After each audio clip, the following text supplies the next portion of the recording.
Very good morning to all of you. +1 commerce section के accountancy subject की इस online class में आपका स्वागत है। Today we will discuss the adjustment related to goods such as goods lost by fire, goods lost by theft, goods given away as free sample, goods given away as charity, goods withdrawn for personal use and manager commission also। इस video के बाद आप ये जान पाएंगे कि माल से संबंधित विभिन्न समायोजनों जैसे माल की आग से हानि, माल की चोरी से हानि, माल को मुफ्त नमूने के रूप में देना, माल को दान के रूप में देना और माल को व्यक्तिगत प्रयोग से निकालना और मैनेजर कमीशन को अंतिम खातों में किस तरह से ट्रीट किया जाता है।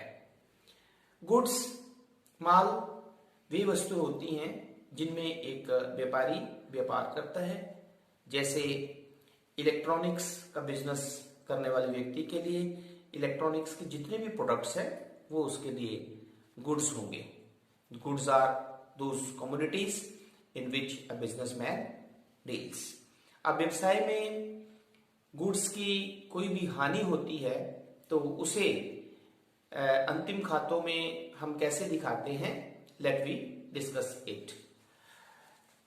गुड्स से संबंधित हमारे पास एडजस्टमेंट जैसे गुड्स लॉस्ट बाय फायर हो सकता है, गुड्स लॉस्ट बाय थेफ्ट हो सकता है, goods given away as free sample हो सकता है, goods given away as a charity हो सकता है। माल की अग्नि से, आग से हानि या माल की चोरी से हानि या माल को मुफ्त नमूने के रूप में देना या दान के रूप में जब दिया जाता है तो व्यवसाय में लेखा पुस्तकों में इसकी जो रोजनामचा प्रविष्टि है वो होती है। यदि गुड्स लॉस्ट बाय फायर है, यदि आग द्वारा वस्तुओं का नुकसान होता है तो एंट्री होगी loss by fire account debit to purchase account. अगर चोरी से वस्तुओं का नुकसान होता है तो एंट्री होगी loss by theft account debit to purchase account. अगर फ्री सैंपल मुफ्त नमूने के रूप में वस्तुएं दी जाती हैं तो रोजनामचा प्रविष्टि होगी free sample account debit to purchase account. और अगर चैरिटी दान के रूप में वस्तुएं जो हैं वो बांटी जाती हैं, दी जाती हैं तो एंट्री होगी charity account debit to purchase account. और दूसरी एंट्री, क्योंकि ये सभी जो है वो व्यवसाय के लिए एक खर्चा होता है जिसे प्रॉफिट एंड लॉस अकाउंट की डेबिट साइड में ट्रांसफर किया जाता है, इसलिए जो सेकेंड एंट्री होगी वो होगी profit and loss account debit to. अगर लॉस बाय फायर है तो to loss by fire, charity है तो टू चैरिटी, फ्री सैंपल है तो टू फ्री सैंपल। अब नेक्स्ट आता है कि इन गुड से रिलेटेड एडजस्टमेंट का जो है वो अंतिम खातों पर क्या प्रभाव पड़ता है, what is the treatment in the final account. तो नंबर 1, क्योंकि गुड्स जो हैं हमारी परचेज से कम होंगी, क्योंकि गुड्स जो हैं वो परचेज से रिलेटेड होती हैं, इसलिए जो गुड्स से रिलेटेड कोई भी अगर लेन देन है तो उसका फर्स्ट इफेक्ट जो होगा वो होगा it is deducted from purchase in the debit side of trading account. व्यापारी खाते के डेबिट पक्ष में क्रय से घटा दिया जाता है। इससे परचेज की वैल्यू जो है वो कम हो जाती है। तो परचेज हम सभी को पता है कि हम व्यापारी खाते के डेबिट साइड में लिखते हैं टू परचेज, तो उसमें से ए वैल्यू जो भी गुड्स लॉस बाय फायर हुआ है, थेफ्ट हुआ है या चैरिटी या फ्री सैंपल के रूप में गुड्स दी हैं तो उसे हम माइनस कर देंगे। सेकेंड इफेक्ट जो होगा it is debited to profit and loss account, क्योंकि ये एक व्यवसाय के लिए खर्च हुआ है, लॉस हुआ है, इसलिए इसे जो है वो लाभ हानि खाते के डेबिट पक्ष में दिखाया जाएगा। So it is debited to profit and loss account, लाभ हानि खाते के डेबिट पक्ष में इसे दिखाया जाता है।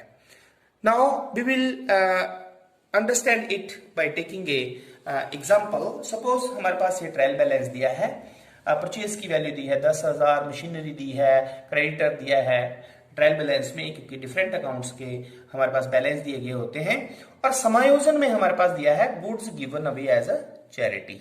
ठीक है, 500 रुपया जो है हमने दान के रूप में वस्तुएं व्यवसाय से दे दी। तो अब इसकी जर्नल एंट्री जो होगी वो क्या होगी, charity account debit to purchase account. ठीक है, फर्स्ट। और दूसरी एंट्री हम करें तो एंट्री होगी profit and loss account debit to charity.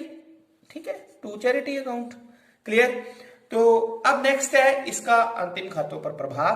तो क्योंकि इससे परचेज कम हो जाती है, गुड्स जो है वो परचेज से रिलेटेड होती हैं, तो ट्रेडिंग अकाउंट में जब हम लिखेंगे टू परचेजेस, तो देखिए हमें परचेज की वैल्यू दी है 10,000, तो इसमें से जो भी दान के रूप में गुड्स दी गई हैं उसे हम लेस कर देंगे। तो परचेजेस 10,000 में से हम जो है वो जो goods given away as charity हुई है, जो दान के रूप में गुड्स दी गई हैं, वो हमने माइनस कर देनी है। तो 10,000 माइनस 500, तो 9,500 रुपये हमने लिखना है।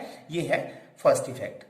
सेकंड इफेक्ट जो होगा, क्योंकि ये एक व्यवसाय के लिए लॉस है, तो उसे हम लाभ हानि खाते के प्रॉफिट एंड लॉस अकाउंट की डेबिट साइड में लिखेंगे टू चैरिटी 500। क्लियर। तो इस तरह से हमने जो है वो goods lost by fire, goods lost by theft, free sample, charity, ये जो कोई भी एडजस्टमेंट इनमें से हो तो उसका इफेक्ट जो है वो एक हम इसे परचेज में से लेस कर देंगे, और दूसरा जो है वो उसे प्रॉफिट एंड लॉस अकाउंट की डेबिट साइड में दिखाया जाएगा।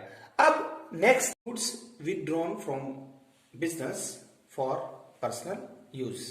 कई बार व्यवसाय से माल जो है वो व्यक्तिगत प्रयोग के लिए निकाला जाता है, तो इस केस में जब जर्नल एंट्री होगी तो जर्नल एंट्री होगी drawings account debit to purchase account being goods withdrawn for personal use.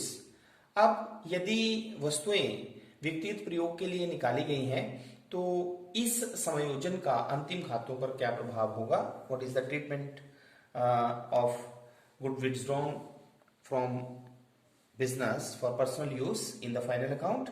The first effect जो इसका होगा वो होगा it is deducted from purchase in the debit side of trading account. व्यापारी खाते के डेबिट पक्ष में इसे क्रय से घटा दिया जाता है। और second is it is deducted from capital in the liability side of the balance sheet. क्योंकि ये ड्रॉइंग्स है इसलिए इसे दायित्व पक्ष में पूंजी से घटा दिया जाता है। Now let be take a example. Suppose हमारे पास ट्रायल बैलेंस दिया है, परचेज की वैल्यू 10,000 है, मशीनरी की वैल्यू 5,000 रुपया है, कैपिटल की वैल्यू 50,000 है, और हमें समायोजन में दिया गया है goods withdrawn for personal use 500। व्यक्तिगत प्रयोग के लिए जो है वो 500 रुपए का माल जो है वो निकाला गया। तो इस केस में जब हम जर्नल एंट्री करेंगे तो करेंगे drawings account debit to purchase account 500 and 500 being good withdrawn for personal use.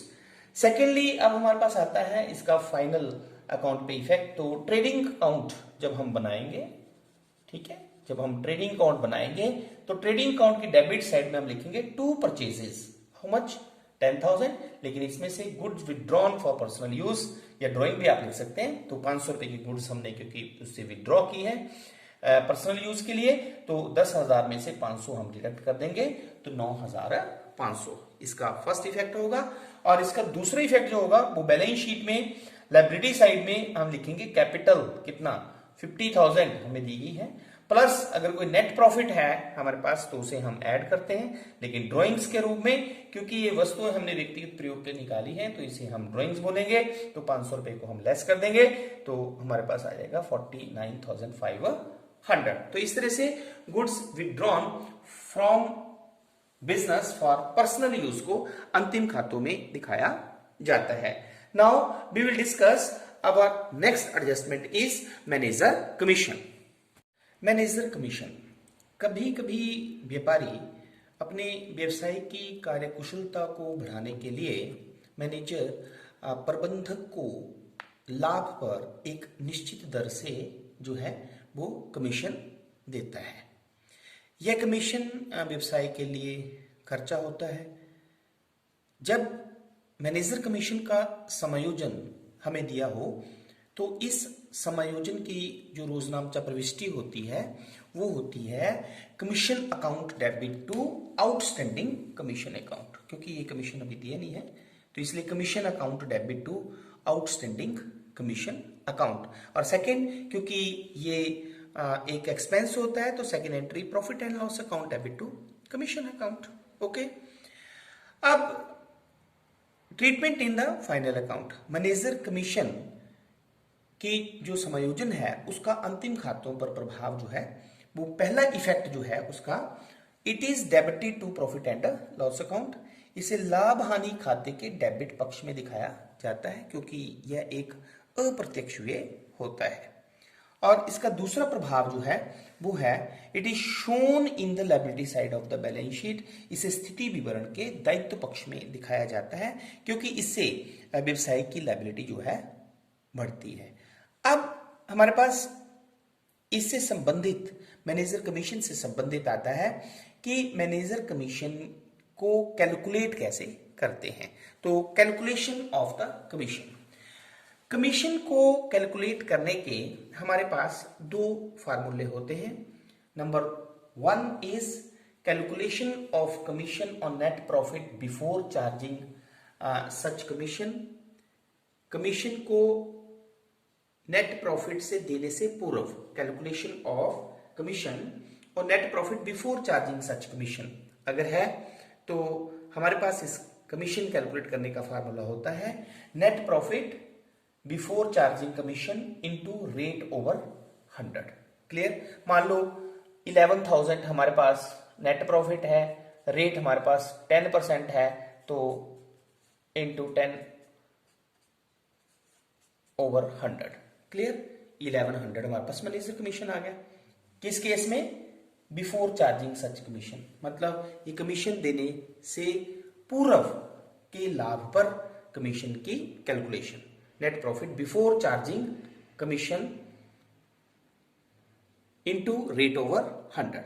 Second formula है हमारे पास calculation of commission on net profit after charging such commission. यहां पे वर्ड है आफ्टर चार्जिंग सच कमीशन। तो इस केस में ये कमीशन चार्ज करने के बाद के नेट प्रॉफिट पर जो है वो कमीशन कैलकुलेट किया जाता है। और इस केस में हमारे पास जो कमीशन की वैल्यू हम निकालते हैं वो निकालते हैं net profit before charging such commission into rate over 100 plus rate. ये ध्यान रखना है आपने कि इसमें फॉर्मूला जो होगा वो net profit before charging such commission into rate over 100 plus rate. अब इस केस में मान लो हमारे पास नेट प्रॉफिट 11,000 है और रेट जो है वो 10 है तो 10 ओवर 110 क्योंकि 100 प्लस 10। क्लियर?